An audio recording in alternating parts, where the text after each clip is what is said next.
mes côtés pour nous accompagner. Laure Gasparotto, journaliste au Monde. Bonjour Laure. Bonjour Alain. Bon, le réveillon s'est bien passé. Le réveillon la Saint-Sylvestre arrive aussi alors.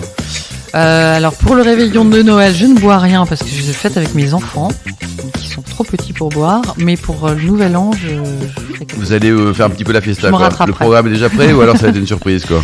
Non, ce sera une surprise. Non, j'ai mis une bouteille de côté. Ah, et laquelle? Je peux pas le dire parce que je vais c'est faire une secret. surprise à Ah, mais quelqu'un. c'est un Oui, secret, bah David oui. Cobold. Et vous le 31, vous serez où David Cobold? Toujours en Le Gascogne. cofondateur de l'Académie des vins spiritueux. Toujours en Gascogne, je pense bien. Allez, oui, faites hein. l'aller-retour, c'est sympa de venir nous voir.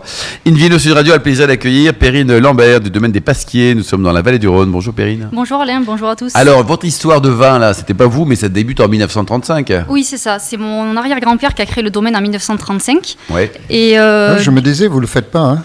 Elle fait ni grand-père, ni 35. Hein, oui. et du coup, avec mon frère, on est actuellement la 4e génération à reprendre et à faire perdurer le domaine. Et vous bossez avec votre frangin. Oui, c'est ça. Vous engueulez souvent ou pas? Oh, de temps en temps, oui, ça C'est vrai. arrive. Surtout lui, c'est sa faute, non?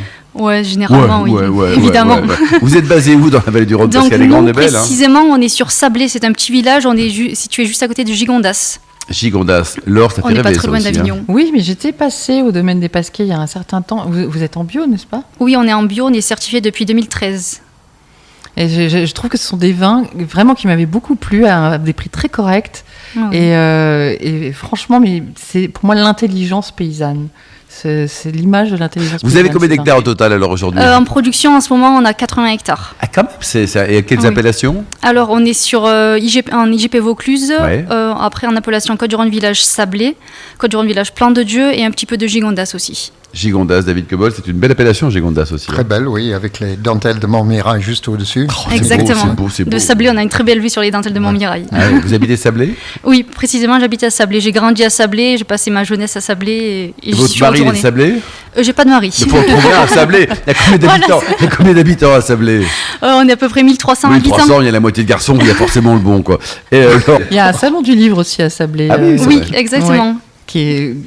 Auquel j'ai participé quelques fois. avec quel Ah ouais. ouvrage alors? Oh, c'était il y a un certain temps, donc je ne sais plus. J'en ai écrit 16. 16 J'ai livres. écrit 16 livres. Ouais, déjà. j'ai lu le dernier, la 16 livres à Sablé, c'était vraiment très bon. Quoi.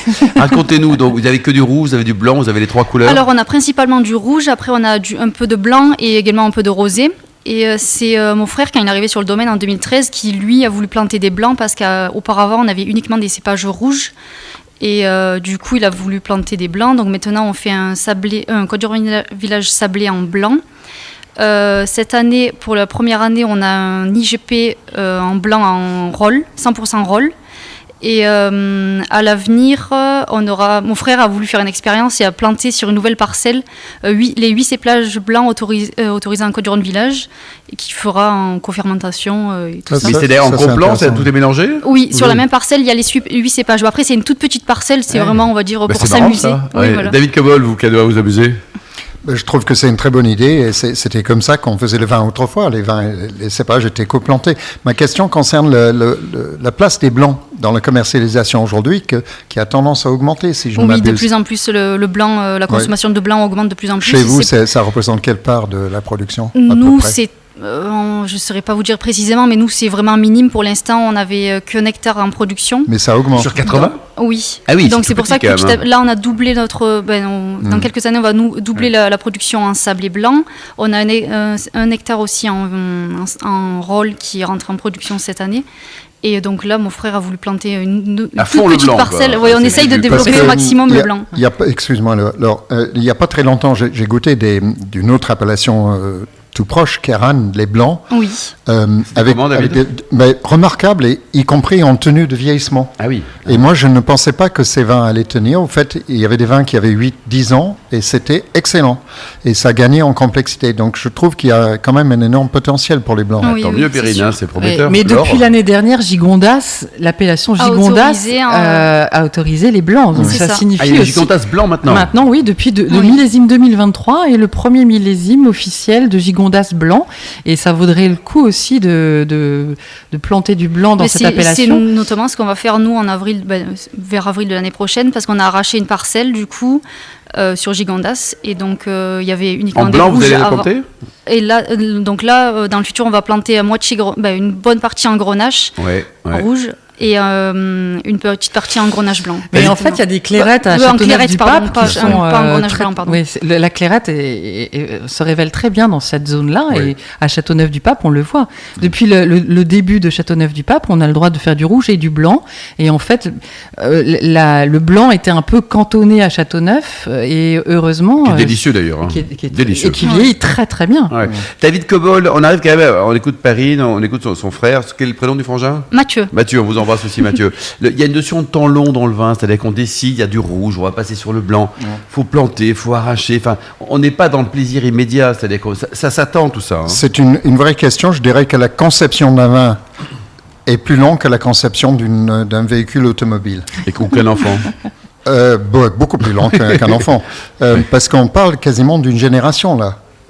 Entre le moment où vous arrachez, où vous décidez de défricher et de planter une nouvelle parcelle, la plantation, les délais avant d'obtenir l'appellation, enfin, de pouvoir produire sous une appellation contrôlée. C'est en moyenne 4 ans. Oui. C'est 4 ans. Et ensuite, de savoir comment va se comporter la vigne, il faut compter 10 ans ou 7 ans. Vous avez quel âge, Perrine ? Moi, j'ai eu 30 ans récemment. Voilà, autour de 75 ans, vous allez voir votre blanc, là, qui va être parfait. Quoi. La discussion pour autoriser le blanc à Gigondas, ça a duré 10 ans quand même. Rien que ça. C'est très long. Rien que cette Ils n'ont rien à foutre. Ils n'ont rien à foutre.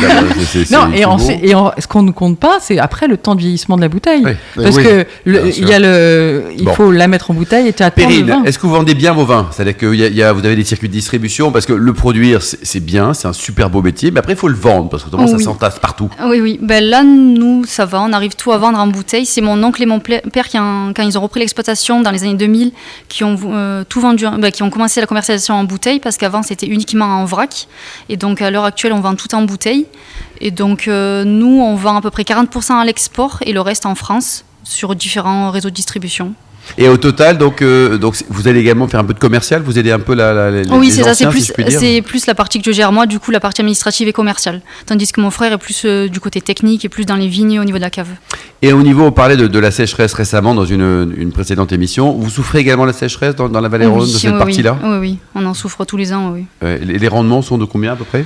On est à peu près dans les 35 hecto-hectares. 35 hecto-hectares. On peut faire pire, notamment dans le Roussillon, malheureusement, et on pense très fort à eux, quoi. Et donc, ça veut dire que le rosé, par exemple, vous en vendez aussi un peu ? Oui, mais là, c'est vraiment anecdotique. On fait un petit peu de rosé, histoire d'en avoir, mais c'est pas là où on a une grosse clientèle dessus. Blanc et rouge. Donc, principalement le rouge et le blanc, ensuite. Laure ? Non, donc il y a plus. C'est intéressant parce que le rosé, on a depuis cette année, en tout cas, est en train de décliner. Oui, c'est compliqué le rosé. Oui. Pourquoi c'est compliqué d'ailleurs ?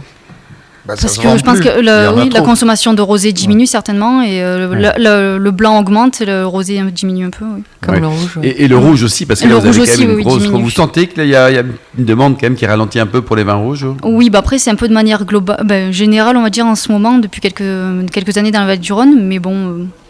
Ça se maintient, on essaie de faire avec. Il y a une dynamique chez les jeunes comme vous. Enfin, je pense que le frangin ne va pas être Mathieu ne va pas être très vieux non plus. Il y a vraiment une jeune génération qui arrive avec des nouvelles idées, une envie de conquérir le monde. Oui, on essaye petit à petit, on essaye d'innover, de faire d'apporter de nouvelles choses au niveau du domaine.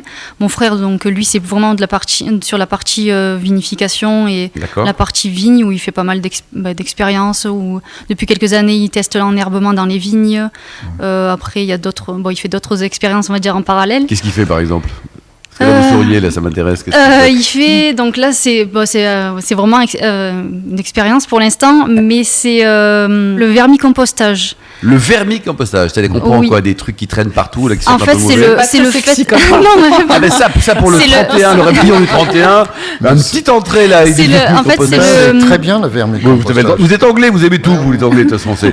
Non, les gens n'aiment pas tout. Les gens normaux. Donc concrètement, le vermicompostage, c'est le fait de transformer des déchets organiques par les vers. Donc du coup, ce compost-là, on va le faire infuser, et cette infusion, après, le mettre dans les vignes pour essayer. Merci beaucoup, Perrine. Bon appétit d'ailleurs. Merci également à Laure et David. On se retrouve dans un instant avec le Vino Quiz pour gagner des très jolis cadeaux en jouant sur radio.tv. Vous avez un site internet, Perrine, pour en savoir plus sur votre domaine ? Oui, c'est domaine-des-pasquiers.fr. Pasquier, comment vous l'écrivez ? Pasquiers. Parfait, à tout de suite.